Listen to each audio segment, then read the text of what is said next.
Hello students. Page number 29 पे आपकी notes जो मैंने आपको दी है उसमें पेज नंबर 29 पे issue of share at par, जिसमें कि ओवर सब्सक्रिप्शन और प्रो रेटा अलॉटमेंट, ये टॉपिक आज इस वीडियो में हम कवर करने वाले हैं।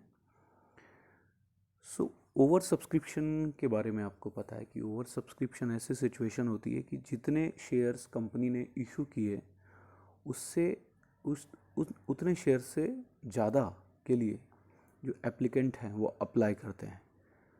एग्जाम्पल के तौर पर अगर कंपनी ने 1 लाख शेयर इशू किए हैं और एप्लीकेशन आई है मान लीजिए 1,10,000 या 1,20,000 शेयर्स के लिए, तो इस सिचुएशन को हम कहते हैं ओवर सब्सक्रिप्शन की सिचुएशन। तो ओवर सब्सक्रिप्शन की सिचुएशन में कंपनी के पास में क्या ऑप्शंस अवेलेबल होते हैं वो यहाँ थोड़ा जो आपकी नोट्स में दिए हैं वो देखेंगे और फिर मैं आगे आगे आपको पूरी कंसेप्ट्स एक्सप्लेन करता हूँ।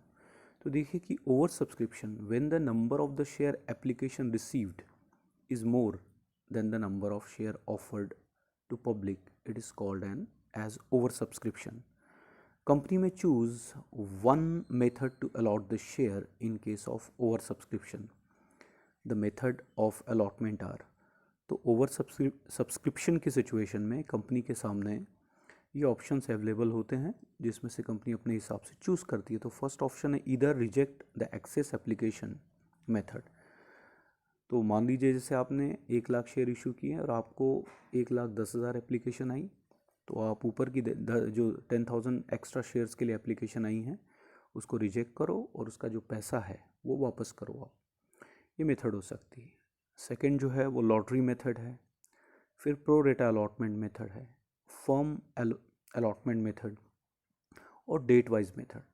तो इसमें से जो हमारे सिलेबस का पार्ट है उसको हम देखेंगे और मैं उस हिसाब से आपको आगे एक्सप्लेन करता हूँ। तो देखिए generally maximum companies adopt pro rata method to allot the share of the companies. Normally company जो है वो प्रो रेटा मेथड को अडॉप्ट करती है जो कि आपके सिलेबस का पार्ट है। तो प्रो रेटा मेथड क्या होता है कि जिस किसी की भी एप्लीकेशन नॉर्मली वापस नहीं करना, उसका जो एप्लीकेशन मनी के साथ जो अमाउंट उसने कंपनी को दी है उसको रिटर्न नहीं करना, बल्कि जितने भी लोगों ने अप्लाई किया है सभी को शेयर्स अलॉट करना। सिर्फ फ़र्क इतना रहेगा ऐसी परिस्थिति में कि जितने शेयर अलॉट अप्लाई किए हैं एप्लीकेंट ने उतने उसको नहीं दिए जा सकते हैं, कम देना पड़ेगा। क्योंकि जैसे मैंने आपको एग्जांपल में दिया कि कंपनी के पास 1 लाख शेयर्स है लेकिन एप्लीकेशन आई है 1,10,000 शेयर के लिए, तो यहाँ पे जो रेशो है वो 10:11 का है। तो ऐसी परिस्थिति में अगर मान लीजिए कोई 11 शेयर्स मांग रहा है तो उसको आपको 10 शेयर अलॉट करने पड़ेंगे। कोई 110 मांग रहा है तो उसको 100 शेयर अलॉट करने पड़ेंगे। तो रेशो बनेगा 10:11 का। तो वो रेशो वाइज प्रोपोर्शन वाइज आप अलॉटमेंट करोगे, तो इसी को प्रो रेटा मेथड कहते हैं। तो generally maximum company has adopt pro rata method to allot the share of the companies. So पहली जब आपको अमाउंट मिलती है तब आपकी जो एंट्री होती है on getting the application money, so on getting the application money the journal entries as usual as following। एक आपकी जो नॉर्मल जर्नल एंट्री है कि बैंक अकाउंट आपका डेबिट हो रहा है और शेयर एप्लीकेशन अकाउंट क्रेडिट होता है विद रिसीव्ड एक्चुअल अमाउंट, जितनी भी अमाउंट रिसीव्ड हुई है। क्योंकि जब लोगों ने ज़्यादा शेयर्स के लिए अप्लाई किया है तो डेफिनेटली जितने शेयर आपने इशू किए उससे ज़्यादा आपको एप्लीकेशन मनी प्राप्त होगी। क्योंकि आपने शेयर इशू किए 1 लाख मान लीजिए और लोगों ने अप्लाई किया है 1,10,000 शेयर के लिए, तो आपको एप्लीकेशन के वक्त एप्लीकेशन मनी जब रिसीव्ड होगी वो ज़्यादा अमाउंट होगी। तो यहाँ पर इन्होंने जो एक एग्जांपल दिया है कि प्रो ओवर सब्सक्रिप्शन और प्रो रेटा अलॉटमेंट का, तो देखिए कि sometime the demand of the share is more than the issued capital है। यहाँ पे इन्होंने सब्सक्राइब लिखा issued capital just as a company, फिर इन्होंने सब्सक्राइब लिखा जो कि इशूड है 10,000 share of ₹20 each and application are received for 14,000 share. The demand of share is more than the 10,000 share. 4,000 shares is oversubscribed means excess demand for the share। यहाँ इन्होंने जैसे example दिया है कि कंपनी ने 10,000 शेयर इशू किए हैं ₹20 each के हिसाब से, और जो एप्लीकेशन आई है वो 14,000 शेयर्स के लिए आई है। कहने का मतलब 4,000 शेयर्स का ओवर सब्सक्रिप्शन है। तो यहाँ जो रेशो बन रहा है एक्चुअली वो बनेगा 10:14, मतलब 5:7 का। ओके आपके पास 5 शेयर अवेलेबल है और डिमांड जो है 7 शेयर्स के लिए। तो कहने का मतलब जिन्होंने 7 शेयर मांगे उसको आप 5 दे पाओगे। तो ये रेशो बनेगा, उस रेशो के हिसाब से सभी को शेयर वितरित किए जाएंगे, मना किसी को भी नहीं करेंगे। जो एक सिंपल मेथड ये होती है कि अगर आपने 10,000 शेयर्स आपने इशू की है और एप्लीकेशन आई है 14,000 शेयर्स के लिए, तो आप कुछ लोगों को डायरेक्टली मना कर दो और उनका पैसा वापस कर दो, उनको एक भी शेयर ना दिए जाए।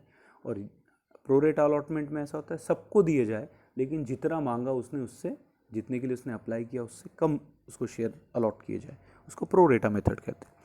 सो the company has to take decision to allot the share for whom और हाउ, किसको वितरित किए जाए और कैसे वितरित किए जाए। तो this is the big question before the company, and then the board of director of the company has to take decision of the application for allotting the share to the applicant. When the shares are demanded more than the subscribed share capital, means oversubscription, the company cannot issue share to all applicants. तो ऐसे oversubscription में आप सभी को share जो है वो distribute या अलॉट नहीं कर सकते. At such a time, the company may allot share to the applicants on pro rata basis. Pro rata allotment means allotment in proportion of the share applied in pro rata allotment. The excess application money received is adjusted against the amount due on allotment or call. ध्यान दीजिए, simple सी बात है कि किसी एक applicant का example लीजिए कि उसने 100 शेयर की डिमांड की है, लेकिन उसको जो है वो 80 शेयर या 80 शेयर्स उसको अलॉट किए जा सकते हैं कंपनी के द्वारा. ऐसी परिस्थिति में जो एप्लीकेशन मनी के वक्त तो उसने जो पेड की है अमाउंट वो 100 शेयर के हिसाब से की है, जबकि उसको अलॉटमेंट जो है वो 80 शेयर्स का किया जा रहा है. कहने का मतलब ये हो कि 20 शेयर्स पे उसने एप्लीकेशन मनी ज़्यादा पेड किया है. ये जो रकम है, ये जो अमाउंट है, ये आगे जब उसको शेयर वास्तव में अलॉट किए जाएंगे तब ये रकम एडजस्ट कर ली जाएगी, या फिर कॉल के वक्त ये जो अमाउंट है इसको एडजस्ट कर लिया जाएगा. So surplus money after making adjustment against future call is returned to the applicant. When there is a pro rata allotment, the total application money paid by an applicant is more than the exact amount due on application. तो होता क्या है कि application में जितनी amount due होती है उसके मुकाबले जो एप्लीकेंट ने जो अमाउंट पेड किया एप्लीकेशन मनी के तौर पर वो ज़्यादा होती है, क्योंकि उसकी तो डिमांड, मान लीजिए जैसे अभी मैंने आपको एग्जांपल दिया, उसने तो 100 शेयर की डिमांड किया था, लेकिन कंपनी उसको सिर्फ 80 शेयर अलॉट करने में कैपेबल है. इसका मतलब उस एप्लीकेंट के द्वारा कंपनी को ज़्यादा अमाउंट पेड की गई है. So the excess amount is treated as an advance against allotment. तो ये जो ज़्यादा की रकम है जो उस एप्लीकेंट के द्वारा कंपनी को दी गई है और कंपनी को प्राप्त हुई है, तो ये उस मोमेंट में एडवांस करके ट्रीट की जाती है. जैसे फॉर एग्ज़ाम्पल अभी हमारा जो इन्होंने एग्ज़ाम्पल पुराना दिया था उसके हिसाब से देखेंगे कि for example in above example 4,000 shares are over subscribed. Suppose board of director took decision to reject the application 2,000 shares. Application money of 2,000 share will be return of the rejected applicants with regret letter. अब मान लीजिए जैसे अभी इन्होंने जो example दिया है उसमें कि आपने 10,000 शेयर कंपनी ने इशू किए और 14,000 शेयर्स के लिए एप्लीकेशन आई, मतलब 4,000 शेयर के लिए ओवर सब्सक्रिप्शन की सिचुएशन है. तो मान लीजिए आप उसमें से 2,000 एप्लीकेंट को आप जो है वो अमाउंट वापस कर रहे हो, तो उनकी अमाउंट भी वापस करोगे रिग्रेट लेटर के साथ. उनको एक खेद पत्र लिखोगे.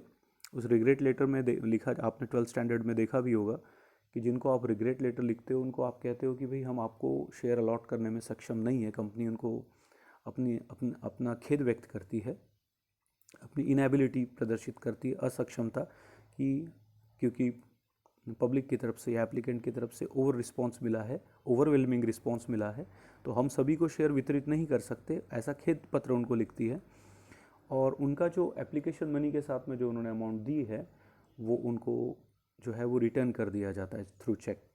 तो इस तरीके से 14 माइनस जो है वो 2 हो गया आपका, मतलब 12,000 शेयर जो है अभी आपको एप्लीकेशन जो है वो आपके पास 12,000 शेयर की, लेकिन आपको फिर भी आपके पास तो 10,000 शेयर है वितरित करने जो आपको अलॉट करना है, तो अभी भी 2000 जो एक्सेस एप्लीकेशन आपको प्राप्त है। तो ऐसे सिचुएशन में क्या होगा, now company will transfer to share capital amount for 10,000 share and remaining amount of 2,000 share is the excess amount which will be treated as an advanced against allotment। ध्यान दीजिए, तो 2000 शेयर की रकम तो आप अब वापस कर चुके हो शेयर होल्डर को।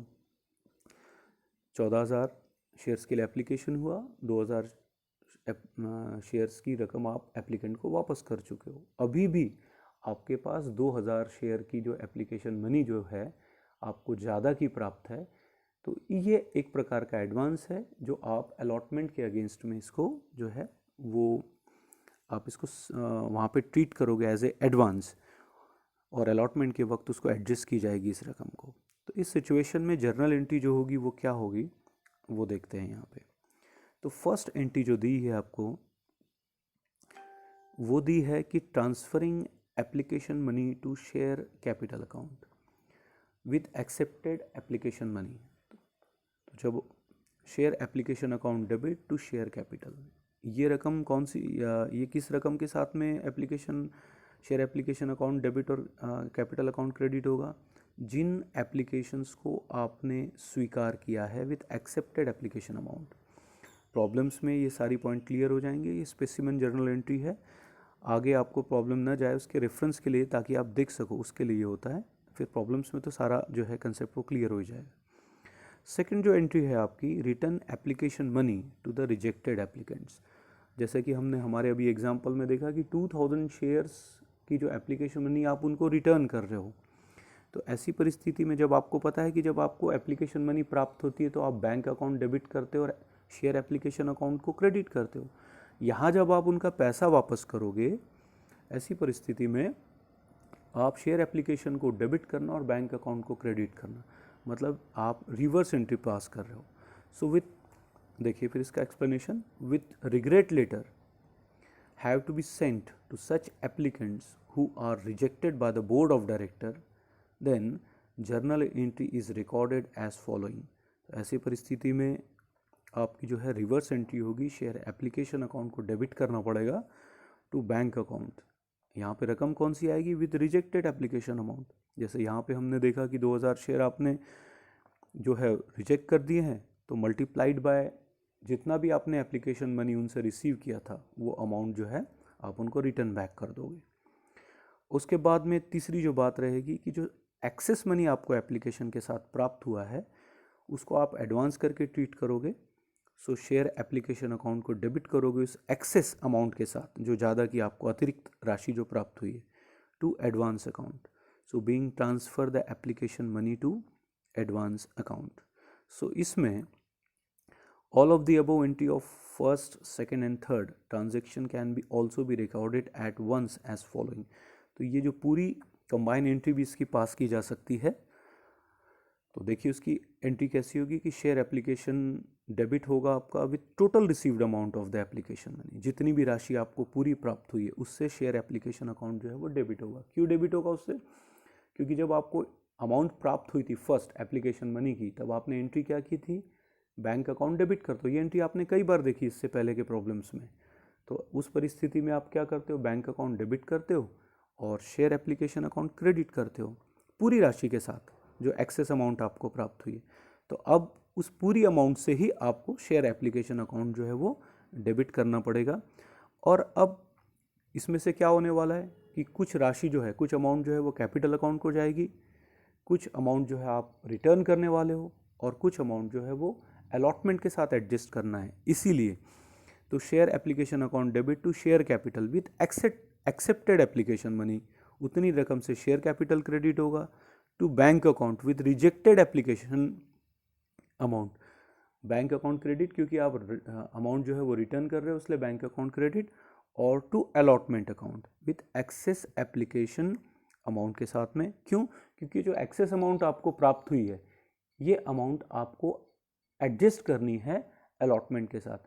अलॉटमेंट के साथ में एडजस्ट करने का मतलब क्या होता है कि जब अलॉटमेंट के वक्त आप अलॉटमेंट मनी की डिमांड करोगे, उस परिस्थिति में जो शेयर होल्डर है वो कुछ राशि अमाउंट जो है वो आपको कम देंगे, क्यों कम देंगे? क्योंकि ऑलरेडी वो कुछ additional amount, excess amount application के वक्त ही कंपनी को दे चुके हैं। तो इस तरीके से वो अमाउंट जो है वो एडजस्ट की जाती है अलॉटमेंट के साथ में। तो यहाँ ये बेसिक कंसेप्ट इस वीडियो में कवर हुआ है, और नेक्स्ट वीडियो में हम लोग इसका जो प्रॉब्लम है वो देखने वाले हैं। Okay, thank you very much.